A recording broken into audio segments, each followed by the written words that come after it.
الحمد لله الحمد لله نحمده ونستعينه ونستغفره ونؤمن به ونتوكل عليه ونعوذ بالله من شرور أنفسنا ومن سيئات أعمالنا من يهده الله فلا مضل له ومن يضلله فلا هادي له ونشهد أن لا إله إلا الله وحده لا شريك له ونشهد أن محمدا عبده ورسوله وبشر الذين آمنوا وعملوا الصالحات أن لهم جنة تحتها الأنهار صدق الله العظيم وصدق رسوله النبي الأمين المتين الكريم ونحن على ذلك لمن الشاهدين والشاكرين والحمد لله رب العالمين اللهم صل على سيدنا مولانا محمد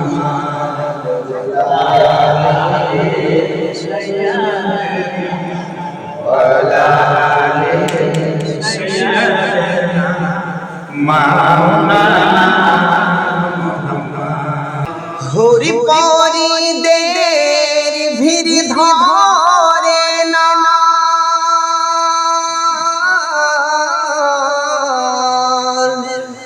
মা আমিনার বাড়িতে সারি সারি ফারিস্তারা সারি সারি ফারিস্তারা নূর নবীকে সালাম জানায় আল্লাহুম্মা সাল্লি আলা সাইয়্যিদিনা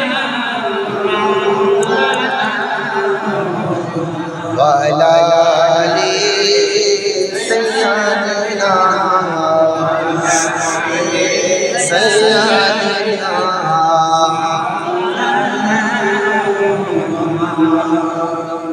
দয়াল নবীজি আমরা তোমায় ভুলতে পারবো না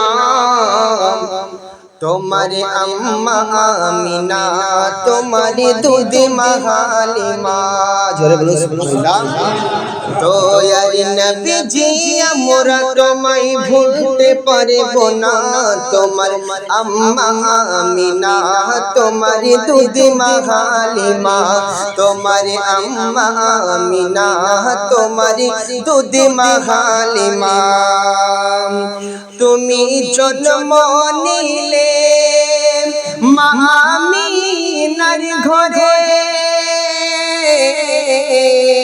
তুমি জন্ম নিলে মা আমিনার ঘরে ফেরেশতারা আসে সেই ঘরে জোরে বলুন সুবহানাল্লাহ তুমি জন্ম নিলে মা আমিনার ঘরে ফেরেশতারা আসে সেই ঘরে তুমি সিরাতে রাসূল মারিফাতের বুলবুল তুমি সিরাতে রাসূল মারিফাতের বুলবুল তোমার দোয়া আল্লাহ তাআলা রদ করে না তোমার আম্মা আমিনা তোমার দুধ হালিমা তোমার আম্মা আমিনা তোমার দুধ হালিমা দয়াল নবীজি আমরা তোমায় ভুলতে পারবো না দয়াল নবীজি আমরা তোমায় ভুলতে পারবো না তোমার আম্মা আমিনা তোমার দুধ হালিমা তুমি গেলে যখন মাহালিমার ঘরে খোদার রহমত ঝরে যে পড়ে, জোরে বলুন সুবহানাল্লাহ। তুমি গেলে যখন মাহালিমার ঘরে খোদার রহমত ঝরে যে পড়ে, মা হালিমা বলে খোদার রহমত ঝরে পড়ে, মা হালিমা বলে খোদার রহমত ঝরে পড়ে। আমার ঘরে এলো দেখো খোদার করুণা, তোমার আম্মা আমিনা, তোমার দুধ মা হালিমা, তোমার আম্মা আমিনা, তোমার দুধ মা হালিমা। দয়াল নবীজি আমরা তোমায় ভুলতে পারবো না, দয়াল নবীজি আমরা তোমায় ভুলতে পারবো না, তোমার আম্মা আমিনা, তোমার দুধ মা হালিমা। সুন্দর পড়ছি সুবহানাল্লাহ বলেন। তুমি মেসি চড়াতে যাও রাখালের সাথে, মেঘেরা ছায়া করে মাথার উপরে, জোরে বলুন সুবহানাল্লাহ। তুমি মেসি চড়াতে যাও রাখালের সাথে, মেঘেরা ছায়া করে মাথার উপরে, সর্প এসে হাওয়া করে গায়ে, সর্প এসে হাওয়া করে গায়ে, কাকর পাথর গুলো চাই তোমার খাজানা, তোমার আম্মা আমিনা, তোমার দুধ মা হালিমা, তোমার আম্মা আমিনা, তোমার দুধ মা হালিমা। দয়ার নবীজি আমরা তোমায় ভুলতে পারবো না, দয়ার নবীজি আমরা তোমায় ভুলতে পারবো না, তোমার আম্মা আমিনা, তোমার দুধ মা হালিমা, তোমার আম্মা আমিনা, তোমার দুধ মা হালিমা। আল্লাহুম্মা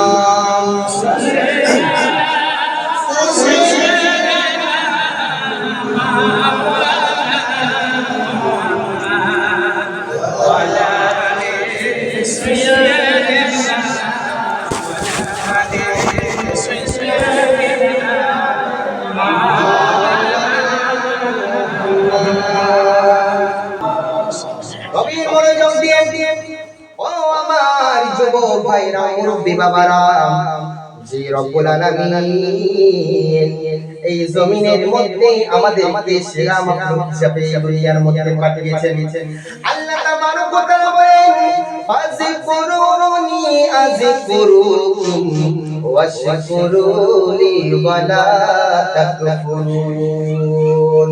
বান্দা তোমরা আমাকে স্মরণ করো, আমি তোমাদেরকে স্মরণ করব। আমরা আল্লাহ তাবারক ওয়া তাআলাকে স্মরণ করি নামাজের মাধ্যমে, আমরা আল্লাহ তাবারক ওয়া তাআলার স্মরণ করি রোজার মাধ্যমে, আমরা আল্লাহ তাবারক ওয়া তাআলার স্মরণ করি যাকাতের মাধ্যমে, আমরা আল্লাহ তাবারক ওয়া তাআলার স্মরণ করি হজের মাধ্যমে, আমরা আল্লাহ তাবারক ওয়া তাআলার স্মরণ করি নেক আমলের মাধ্যমে। এবার ইমানদার বান্দা প্রশ্ন করতে পারে, ইয়া রাব্বুল আলামিন আমরা তো আপনাকে নামাজের মাধ্যমে স্মরণ করি, আমরা তো আপনাকে যাকাতের মাধ্যমে স্মরণ করি, আমরা তো আপনাকে রোজার মাধ্যমে স্মরণ করি, আমরা তো আপনাকে হজের মাধ্যমে স্মরণ করি, ইয়া রাব্বুল আলামিন তুমি আমাদেরকে কিভাবে স্মরণ করো? আমার আল্লাহ বলেন, ও আমার বান্দা, আমি আমার রহমতের চাদরকে বিছিয়ে দিয়ে তোমাদের জানা অজানা গুনাহগুলোকে maaf করে দিয়ে তোমাদেরকে স্মরণ করি। যেই মহান রব্বুল আলামিন আমাদের একমাত্র একটি কারণে দুনিয়ার মধ্যে পাঠিয়েছেন, আমার আল্লাহ বলেন ওয়া মা খালাকতুল জিন্না ওয়াল ইনসা ইল্লা লিয়াবুদুন, আমি মানব এবং জিনকে একমাত্র আমার গোলামির জন্য সৃষ্টি করেছি। ও বান্দা, এক ওয়াক্তের নামাজ আমরা ছেড়ে দেই না, গোটা বছর চলে গেল, গোটা বছরে মিলে যদি 5 ওয়াক্ত করে নামাজের হিসাব ধরা যায়, এইভাবে হয় 1825 ওয়াক্তের নামাজ। মসজিদের মধ্যে আযান হচ্ছে, আল্লাহু আকবার আল্লাহু আকবার আল্লাহু আকবার আল্লাহু আকবার, আশহাদু আল্লা ইলাহা ইল্লাল্লাহ আশহাদু আন্না মুহাম্মাদুর রাসূলুল্লাহ। কিন্তু আযানের ডাক আমরা শুনি, তবু আযানের ডাক শুনি আমরা মসজিদের মধ্যে আসি না। এমন দেখা যায় বন্ধুর মোবাইলের মধ্যে যদি 2 দিন মেসেজ না আসে, বন্ধু বলে ও বন্ধু কি তুমি আমাকে ভুলে গেছো? বন্ধুর সাথে যদি 2 দিন কথা না বলি, বন্ধু বলে ও বন্ধু তুমি কি আমাকে ভুলে গেছো? কিন্তু আল্লাহ জি তোমাকে প্রতিদিন ডাকতেছে। আল্লাহ জি কোরআনের মধ্যে 82 বার নামাজের কথা বলেছে। ও বেরাদা, একবার তো আল্লাহর ডাকে তুমি সাড়া দিতেছ না। যে আল্লাহ তোমাকে এত যত্ন করে তোমার মুখের ডিজাইনটা বানিয়ে, তোমার শরীরের ডিজাইনটা বানিয়ে তোমার মায়ের গর্ভের মধ্যে দিয়েছিল। ওই মা 10 মাস 10 দিন ধরে পেটের মধ্যে রেখেছিল। ওই মা জানে সন্তান ধারণ করলে মায়ের কত কষ্ট হয়, দুনিয়ার মানুষ তো বুঝবে না। ওই মা যখন পেটের মধ্যে সন্তানকে রাখে, এমন সময় ওই বাচ্চা যখন মায়ের পেটের মধ্যে লাথি মারে, মায়ের কলিজার মধ্যে লাগে। ওই মা কারো কাছে প্রকাশ করতে পারে না, মা কান্নায় ভেঙে পড়ে। মা মনে মনে ভাবে যদি সন্তান নেওয়ার জ্বালা এত হতো, আমি জীবনে সন্তান গর্ভের মধ্যে নিতাম না। তবু ওই মা 10 মাস 10 দিন ধারণ করে তোমাকে এই পেটের মধ্যে রেখেছিল। ওই রব্বুল আলামিন, এই রব্বুল আলামিনকে দেখেন কিভাবে আপনাকে পেটের মধ্যে থেকে খাবার দিতেছিল। ওই রব্বুল আলামিনকে বলেন কিভাবে পেটের মধ্যে আপনি জিন্দা ছিলেন। এখনকার মানুষ ওটা বুঝবে না। এত রব্বুল আলামিন এত মায়া করে তোমাকে এই দুনিয়ার মধ্যে পাঠিয়েছে শুধু একটা কাজ করার জন্য, যে তোমরা আমার গোলামি করো। আল্লাহর গোলামি নামাজের মধ্যে হয়, আল্লাহর গোলামি রোজার মধ্যে হয়। কিন্তু দেখা যায় বান্দা নামাজের মধ্যে গাফিল হয়েছে। নামাজ পড়তে কতক্ষণ সময় লাগে? 15 মিনিট 20 মিনিট সময় লাগে। তুমি 24 ঘন্টার মধ্যে কি 2 ঘন্টা তুমি আল্লাহর জন্য তোমার জিন্দেগিতে ছেড়ে দিতে পারো না? তুমি তো 14 ঘন্টা 15 ঘন্টা 20 ঘন্টা তুমি বাইরে ঘুরে বেড়াচ্ছ, 2 ঘন্টা মসজিদের মধ্যে দাও। আমার আল্লাহ বলেন কিয়ামতের দিনে যখন কোনো ছায়া হবে না, আমার নবী বলেন সেই সময় 7 শ্রেণীর ব্যক্তি ওই আরশের জায়গায় মধ্যে ছায়া পাবে। তাদের মধ্যে হলো একজন নেককারী। এখন নেককারী দেখা যায় না, বিচার দেখা যায় না। যদি কাউকে 10 লাখ টাকা ঘুষ দেওয়া যায়, ন্যায় বিচার সেই যে শয়তানি করেছে, যে গুনার কাজ করেছে, ওর দিকে ফয়সালাটা করে যায়। কিন্তু বেরাদার, এই দুনিয়ার মধ্যে যদি কোনো বান্দা ন্যায় বিচার করে, ওই ন্যায় বিচার করার কারণে ওই অন্ধ ওই হাসরের ময়দানে, যেই ময়দানের মধ্যে ঘাটের মধ্যে ঘাম গরম ঘাম, সেই ঘাম এই দুনিয়ার মধ্যে মতন ঘাম ছুটবে না। এই 70 ডবল ওই ঘামের তাপ হবে। কারো পা ঢুকে থাকবে, কারো হাঁটু ঢুকে থাকবে, কারো কোমর পর্যন্ত, কারো গলা পর্যন্ত, কারো নাক পর্যন্ত ঢুকে থাকবে। সেই সময় যারা এই দুনিয়ার মধ্যে ন্যায় বিচার করেছে, আল্লাহ রাব্বুল আলামিন তাদেরকে ওই আরশের জায়গার মধ্যে ছায়া দান করে। বলুন সুবহানাল্লাহ। 2 নাম্বার হলো যারা এই মসজিদের মধ্যে আছে, মসজিদের মধ্যে নিজের অনগত টাইমকে কাটিয়ে দেয়। মসজিদের মধ্যে যখন মুয়াজ্জিন আল্লাহু আকবার করে একটা ডাক দিবে, ওই বান্দা যেই বান্দা বাড়ির মধ্যে থাকে, ওই বাড়ির মধ্যে আযানের ডাক শুনে নিজে এই ঠান্ডার মধ্যে ঠান্ডা পানির মধ্যে ওযু করার পরে নিজের চাদরটা এইভাবে মুড়ে হাঁটি হাঁটি পা করে এই মসজিদের মধ্যে আসে। বাইরে থেকে চাচি বলে, চাচা ও চাচা তুমি কোথায় যাও? বলে আমি মসজিদে যাই। বলে আযান তো কেবলই হলো। আযান হলো কি হলো? মসজিদের মধ্যে যদি আমি বসে থাকি তাহলে আমি নফল নামাজের ইবাদতের সওয়াব পাবো। এই জন্য বেরাদার, যে আল্লাহর নাম শুনে এই মসজিদের মধ্যে ছটফট করে জানটা এই মসজিদের মধ্যে চলে আসে, ওই বান্দার জন্য আল্লাহ তাবারক ওয়া তাআলা কাল কিয়ামতের দিনে রহমতের ছায়ায় কিছু বলুন সুবহানাল্লাহ। রাতের আধারে যারা সিজদা করে দু চোখের স্মৃতি নদী যেন বয় রাতের আধারে যারা সাজদাতে রয় দু চোখের স্মৃতি নদী যেন বয় ছলনার হাতছানি যতই আসুক ছলনার হাতছানি যতই আসুক পিছনে ফিরে তাকাই না আল্লাহর প্রেম ছাড়া এই দুনিয়া কারো কাছে কোনো কিছু চাই না। আল্লাহর কথা রাসূলের কথা শুনতেন চোখ দিয়ে পানি ঝরঝর করে পড়তো। এই জন্য বলে ফালইয়াযহাকু কালিলান ওয়া ইয়াবকা কাসীরান বান্দা কম করে হাসে বেশি বেশি করে কাঁদে। কেন কাঁদতে বলেছেন? আল্লাহ তাবারক ওয়া তাআলা বলেন এই জাহান্নাম তুমি আশিকের চোখের পানিতে কেন ভয় করো? জাহান্নাম বলে ইয়া রাব্বুল আলামিন তুমি আশিক বান্দাকে জাহান্নামের মধ্যে দাও। ইয়া রাব্বুল আলামিন আমি যে জাহান্নাম আমার যে বাহাদুরি আছে সেই বাহাদুরি আর থাকবে না।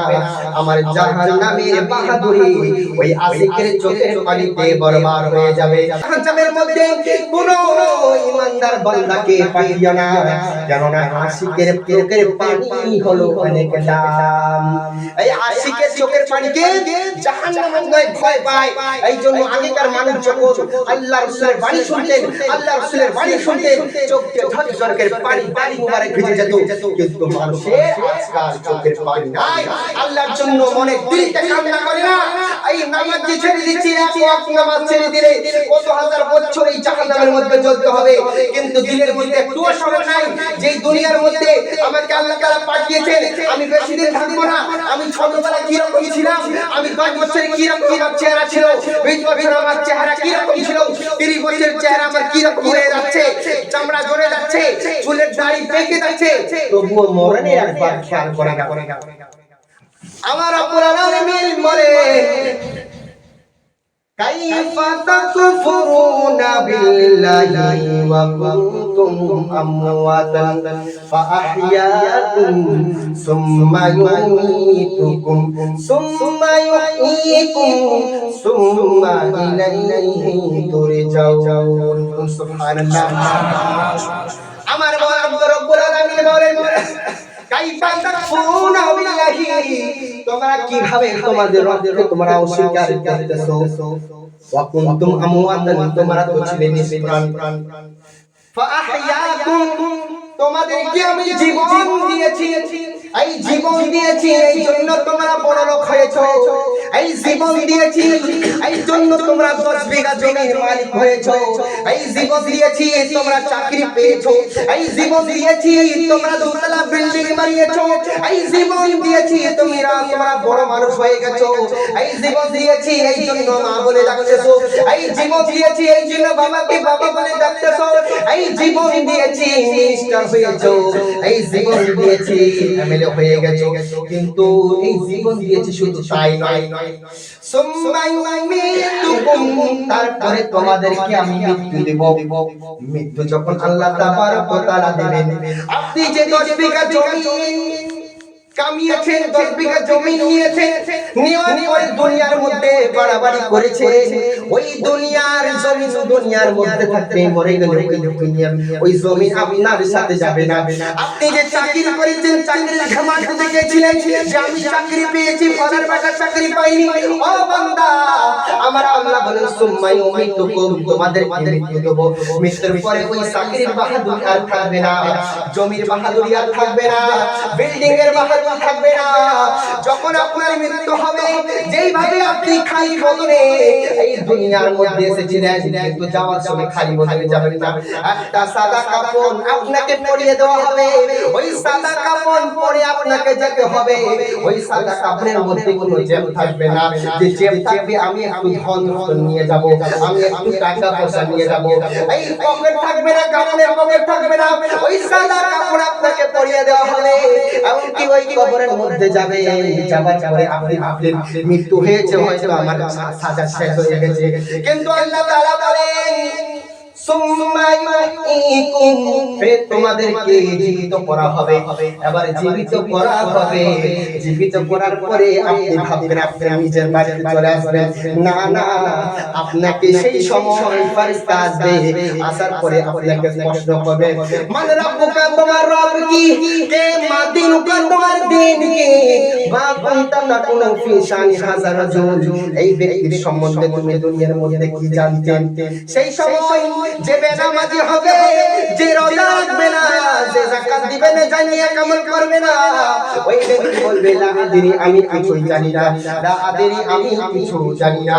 সেই সময় আল্লাহ তাবারক ওয়া তাআলা বলবেন, ও ফেরেশতারা, যাও যাও, একজন জাহান্নামের বিছানাকে ফেলে দাও, জাহান্নামের দরওয়াজাকে খুলে দাও, জাহান্নামের হাওয়াকে খুলে দাও। এইভাবে তার কবরের মধ্যে আযাব দেওয়া হবে। শুধু তাই নয়, বেনামাজি ভয়ঙ্কর তিনটা আযাব দেওয়া হবে। মাটি বলবে, আল্লাহ, এই দুনিয়ার মধ্যে তোমার বান্দা নাফরমানি করেছিল, এই বান্দাকে আমি ছাড়বো না। সেই সময় মাটি কি করবে? বাম পাশের মাটি ডান পাশ দিয়ে যাবে, বাম পাশের মাটি বাম পাশ দিয়ে যাবে, আপনার হাতগুলো ডান পাশের মধ্যে ঢুকে যাবে, ডান পাশে মাটি ডান পাশ দিয়ে যাবে, আপনার ডান পাশের হাড়ি বাম পাশের মধ্যে ঢুকে যাবে। এইভাবে আপনাকে এত কষ্ট দেওয়া হবে। শুধু তাই নয়, ভয়ঙ্কর ভয়ঙ্কর আগুনের গোলা আপনার ওই কবরের মধ্যে আসবে। শুধু তাই নয়, বিষাক্ত সাপ ওই কবরের মধ্যে আপনাকে কিয়ামত পর্যন্ত সবল দিতে থাকবে। শুধু এটা বেনামাজির জন্য হলো। এবার বলবেন, হুজুর, ঈমানদারের জন্য কি রয়েছে? আমার রব্বুল আলামিন বলেন, ইয়া আইয়ুহাল্লাযীনা আমানু ওয়া আমিলুস সলিহাত, যারা ঈমানদার হবে, যারা মুত্তাকিন হবে, ওই দুনিয়ার মধ্যে যেরকম মুত্তাকিন ছিল, আখিরাতের মধ্যে ওই কবরের মধ্যে গেলে তাদেরকে সওয়াল করা হবে, মান রাব্বুকা, তোমার রব কে? মা দিনুকা, তোমার দিন কি? মা কুনতা তাকুলু ফি শানি হাযা রাজুল, এই ব্যক্তির সম্বন্ধে তুমি কি জানো? সেই ব্যক্তি বলবেন, আমার রব হলো আল্লাহ, আমার দ্বীন হলো ইসলাম। এই ব্যক্তি, ওই ব্যক্তি, ইনি হলেন আল্লাহর বন্ধু, আল্লাহর হাবিব জনাবে মুহাম্মদ মুস্তাফা সাল্লাল্লাহু তাআলা আলাইহি ওয়াসাল্লাম। বলে, এই ব্যক্তির সম্বন্ধে তুমি আখিরাতে দুনিয়ার মধ্যে কি রাখেন? ফেরেশতা, এই ব্যক্তির মধ্যে ব্যক্তি হলো আমার রাসূল, যেই রাসূলের জন্য আল্লাহ তাবারক ওয়া তাআলা কুল কায়নাতকে সৃষ্টি করেছেন, যেই রাসূলের কারণে আল্লাহ তাবারক ওয়া তাআলা আমাদেরকে সৃষ্টি করেছেন, যেই রাসূলের কারণে আল্লাহ তাবারক ওয়া তাআলা ফেরেশতাদেরকে সৃষ্টি করেছেন, কুল কায়নাতকে আল্লাহ তাবারক ওয়া তাআলা সৃষ্টি করেছেন। এই রাসূলকে আমি দুনিয়ার মধ্যে অনেক ভালোবাসতাম। এই জন্য হাদিসের মধ্যে এসেছে, লা ইউমিনু আহাদুকুম হাত্তা কুনা হাব্বা ইলাইহি মিন ওয়ালিদি ওয়ালাদি ওয়ান নাসি আজমাইন। নিজের জানের থেকে রাসূলকে ভালোবাসতে হবে, নিজের মা বাবার থেকে রাসূলকে বেশি ভালোবাসতে হবে, নিজের আত্মীয়-স্বজনের থেকে রাসূলকে বেশি ভালোবাসতে হবে। যারা নিজের থেকে রাসূলকে ভালোবাসলো না, যারা নিজের মা বাবার থেকে রাসূলকে ভালোবাসলো না, তারা পরিপূর্ণ মুসলমান হতে পারবে না। এই জন্য আমি আকীদা রাখছিলাম, আমার রাসূলকে আমি নিজের জানের থেকে ভালোবাসছিলাম। সেই সময় আল্লাহ তাবারক ওয়া তাআলা বলবেন, ও ফেরেশতা, বান্দা আমার সত্য বলেছে, তার জন্য জান্নাতের মধ্যে গলিচা বিছিয়ে দাও, তার জন্য জান্নাতের হাওয়াকে খুলিয়ে দাও, জান্নাতের গেটকে তোমরা খুলিয়ে দাও। ওই বান্দা জান্নাতের মধ্যে থাকবে, ওই বান্দা যখন ডান মাঝরে ঘুমাবে, সেই সময় বান্দা একটা আলো দেখতে পাবে। ওই বান্দা আলোকে জিজ্ঞাসা করবে, ও আলো, তুমি কে? সেই সময় আলোর জবান খুলে যাবে, আলো বলবে, ও বান্দা, তুমি কি আমাকে চিনতে পারো না? আমি ওই আলো, ওই আলো তোমার রুজি নামাজ পড়ছিলে দুনিয়ার মধ্যে, এই ঠান্ডাতে তুমি নামাজ আদায় করেছিলে, ওই নামাজ আমার আল্লাহ তাবারক ওয়া তাআলা তোমার কবরের মধ্যে নূর হিসেবে পাঠিয়ে দিয়েছে। বলুন সুবহানাল্লাহ। বাম পাশের মসজিদে দেখবে একটা আলো, ওই বান্দা জিজ্ঞাসা করবে, ও আলো, তুমি কে? সেই সময় আলো বলবে, ও বান্দা, তুমি কি আমাকে চিনতে পারছো না? দুনিয়ার মধ্যে যে তুমি রোজা রেখেছিলে, ওই রোজা আল্লাহ তাবারক ওয়া তাআলা আমাকে নূর হিসেবে তোমার কবরের মধ্যে পাঠিয়েছে। তার কবরের মধ্যে এত আলোকিত হবে, যারা দুনিয়ার মধ্যে নেক আমল করবে, আল্লাহ তাবারক ওয়া তাআলা তাদের সঙ্গে সেই রকম সম্মানিত করবে। বলুন সুবহানাল্লাহ। এই জন্য বেরাদার, যতদিন এই দুনিয়ার মধ্যে বাঁচবে এক আল্লাহর ইবাদত করবেন, নিজের টাইমটাকে আপনি নিজের টাইমটাকে বরবাদ করবেন না। এখন তো দেখা যায় যদি নামাজের মধ্যে এমন কোন নামাজি ব্যক্তি আছে যারা তো কোনোদিনও নামাজ পড়েনি, নামাজ পড়তে এক টাইম আছে, আসার পরে যখন ইমাম নামাজ পড়াবে যদি কেরাতের মধ্যে সূরা তেলাওয়াত করছে সেগুলো একটু মানে দেরি হয় আছে না এইরকম ইশারা মৌলভী সাহেব কত বড় সূরা বলবেন হয়ে তো গেছে একটু সূরাটা শেষ করে দেন, তারপরে যখন আপনি আত্তাহিয়াতে বসে গেলেন আত্তাহিয়াতে পড়া হয়েছে যেগুলো কাজ নাই কাজ কি দিবে আপনারা ভুট্টাগুলো না নওজওয়ানগুলো যাদের কাজ নাই তারাই ছেড়ে দেবে মৌলভী সাহেব কত বসে থাকবেন পাগুলো লেগে গেল, আর তাদেরকে দেখুন ভালোভাবে যে তারা ভালোভাবে বসতেও পারে না। আর আপনারা জানেন বসলে কিভাবে বসতে হয় ওগুলো জানেন, খালি ইশারা দিবে এরকম ইশারা চারদিকে থাকবেন, আপনারা দেখে থাকবেন হয়তো আজকে নাও করতে পারে কিন্তু পরের জুমাতে অবশ্যই ভুলে যাবে জিনিসটা, অবশ্যই তারা আবার কন্টিনিউ করবে। এই রকম হচ্ছে আমাদের নামাজি, ওই বারবার টাইম দেখবে ঘরের মধ্যে কয়টা টাইম বাজলো এই বুখারীর বক্তব্য ছাড়ে না, আর বাজারের মধ্যে যদি অতক্ষণ থাকছে একবার তো ঘড়িটা করে দেখে না যে টাইম কত হলো দেখি একটু না টাইম দেখে না, আর মসজিদ আসলো টাইম কত হলো এই মৌলভী সাহেব এখন ছাড়ছে না এই মৌলভী সাহেব এখন নামাজ পড়ায় কত মিনিট চলে গেল ভাষণ দিচ্ছে। ব্রাদার আল্লাহ রাসূল বলেন যে আরশের জায়গা ছায়া পাবে যারা দৈনিক এই মসজিদের মধ্যে টাইম দিবে, মসজিদের মধ্যে থাকবে, ব্রাদার ইসলাম তাদের জন্য আল্লাহ তাবারক ওয়া তাআলা আরশের ছায়া রেখেছেন। আমাদেরকে হায়াত দিয়েছেন আল্লাহ তাবারক ওয়া তাআলা, মৃত্যু দিবেন আল্লাহ তাবারক ওয়া তাআলা, আবার মৃত্যু থেকে জিন্দা করবেন আল্লাহ তাবারক ওয়া তাআলা, এবং কি সুম্মা ইলাইহি তুরজাউন, এবং কি আল্লাহ তাবারক ওয়া তাআলার দরবারে আমাদেরকে আবার মিনহা খালাকনাকুম ওয়া ফিহা নুঈদুকুম ওয়া মিনহা নুখরিজুকুম তারাতান উখরা। বান্দা আমি তোমাকে এই মাটি দ্বারা সৃজন করেছি, এই মাটির মধ্যে তোমাদেরকে আসতে হবে, এই মাটি থেকে তোমাদের উঠানো হবে, এবং কি আমার কাছেই তোমাদেরকে আসতে হবে, মাটি থেকে তোমাদেরকে জিন্দা করা হবে। ব্রাদার ইসলাম দুনিয়ার মধ্যে বেশি ঘরমল না করে সুদ না খেয়ে এই আপনারা এই দৈনিক টাইম 2 ঘন্টা বা 2.5 ঘন্টা বার করে এই মসজিদের মধ্যে আসে। মসজিদ তো সামনে আপনারা, আমাদের দিকে মসজিদে নামাজ পড়তে গেলে অনেক দূর যেতে হয়। মসজিদ একদিকে তো এখানে মসজিদ এখানে মসজিদ এখানে মসজিদ এখানে মসজিদ চারদিকে মসজিদ, তবুও নামাজ পড়তে আসেন না। আর বাইরে তো দেখবেন যে একটা মসজিদ এখানে হলে আশেপাশে মসজিদ নাই, বাইরে যারা কাম করতে যায় তারা জুম্মার নামাজ পর্যন্ত পড়তে পারে না, মসজিদের কাছে মসজিদ নাই। কিন্তু আপনাদের এখানে তো মসজিদে মসজিদ, তবু মসজিদ ফাঁকা কেন? ভাত খাওয়ার সময় তো টাইম মতো খাচ্ছেন, 3 ওয়াক্ত ভাত খাচ্ছেন বা 4 ওয়াক্ত ভাত খাচ্ছেন, চায়ের দোকানে গিয়ে চা খাচ্ছেন, কিন্তু এই নামাজের টাইমে এই আযানের টাইমে কি 10টা মিনিট এই মসজিদের মধ্যে আসা যায় না? এই কপালটা দিয়ে দিয়েছেন আল্লাহ তাবারক ওয়া তাআলা, তোমাদের চেহারার মধ্যে যে কপালটা দিয়েছি, কপালটা থাকার পরে যদি তুমি সুবহান রাব্বিয়াল আলা বলো, আমি রহমান তোমার জীবনের সমস্ত সাগীরা গুনাহগুলোকে কাবিরাগুলোকে maaf করে দেব। ব্রাদার ইসলাম বাড়িতে দোকানে চা না খেয়ে মসজিদে কপালটা ঠেকাই দিতে পারবেন না? মরতে তো হবে সবাইকে, কেউ 60 বছর জিন্দা থাকবে না, কারণ মৃত্যু হতে পারে আজকে, কালকে হতে পারে। আজকে হয়তো আপনারা জুম্মা পেলেন, কিন্তু পরবর্তী জুম্মাতে আপনারা জুম্মা নাও পেতে পারেন, আপনাদের মৃত্যু হয়ে যেতে পারে। এই জন্য মৃত্যুর স্মরণ করুন, দৈনিক যে 20 বার করে স্মরণ করবে আল্লাহ তাবারক ওয়া তাআলা শহীদের দরজায় একটা নাম লিখে দিবেন। সুবহানাল্লাহ।